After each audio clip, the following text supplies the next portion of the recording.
Selamat pagi Bapak Ibu dan saudara-saudari yang dikasihi Tuhan. Tetap semangat untuk hidup sehat. Bacaan kita hari ini diambil dari 1 Raja-Raja pasal 3 ayat 5 dan dilanjutkan ayat 9 sampai 14. Di Gibeon itu Tuhan menampakkan diri kepada Salomo dalam mimpi pada waktu malam. Berfirmanlah Allah, mintalah apa yang hendak kuberikan kepadamu. Maka berikanlah kepada hamba-Mu ini hati yang faham menimbang perkara untuk menghakimi umat-Mu dengan dapat membedakan antara yang baik dan yang jahat. Sebab siapakah yang sanggup menghakimi umat-Mu yang sangat besar ini?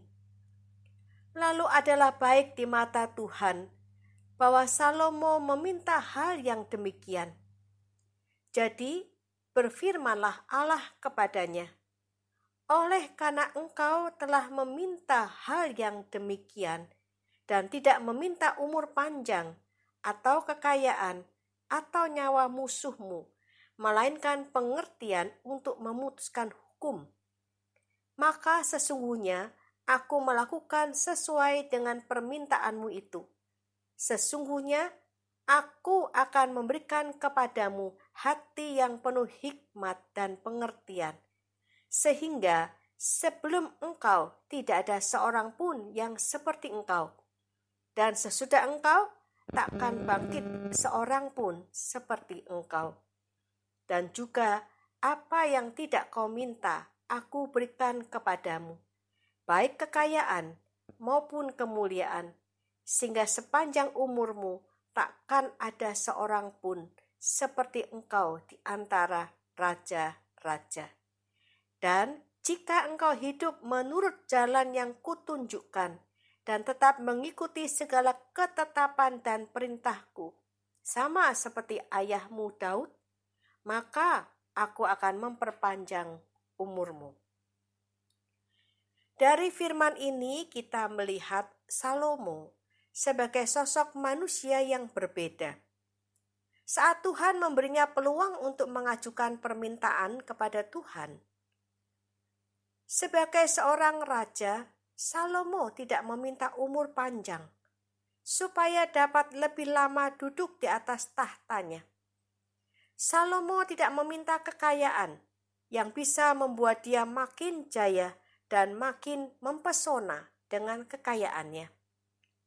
Demikian juga Salomo tidak meminta nyawa musuh, dalam artian Salomo tidak meminta kekuasaannya makin luas dengan banyaknya musuh yang dapat dikalahkan, sehingga daerah mereka menjadi wilayah Salomo.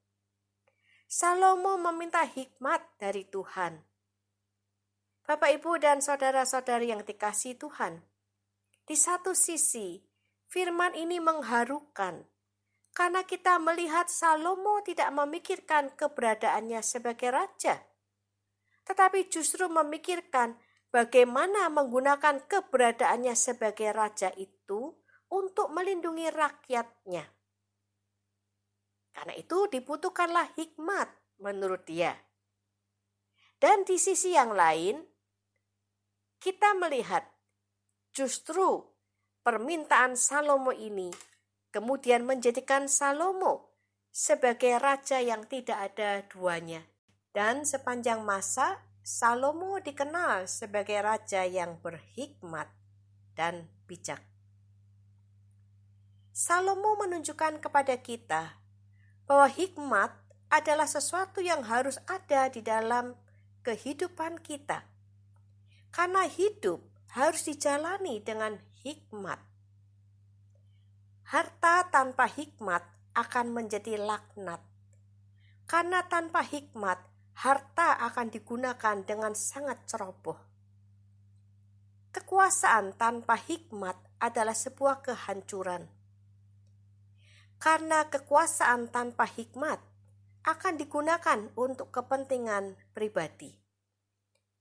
Pengetahuan tanpa hikmat adalah malapetaka, karena tanpa hikmat, pengetahuan akan digunakan untuk hal-hal yang merugikan. Dan tanpa hikmat, umur yang panjang akan menjadi cemoohan. Apabila makin berumur, orang tidak makin bijak dan berhikmat. Perilaku dan tindakannya hanya akan mempermalukan diri sendiri. Hikmat itu sebuah kebutuhan bagi setiap dari kita. Dengan hikmat, kita bisa menjaga diri kita sendiri dan orang lain, bahkan alam semesta, dari hal-hal yang merusak. Di dalam Perjanjian Lama, hikmat tertulis sebanyak 222 kali.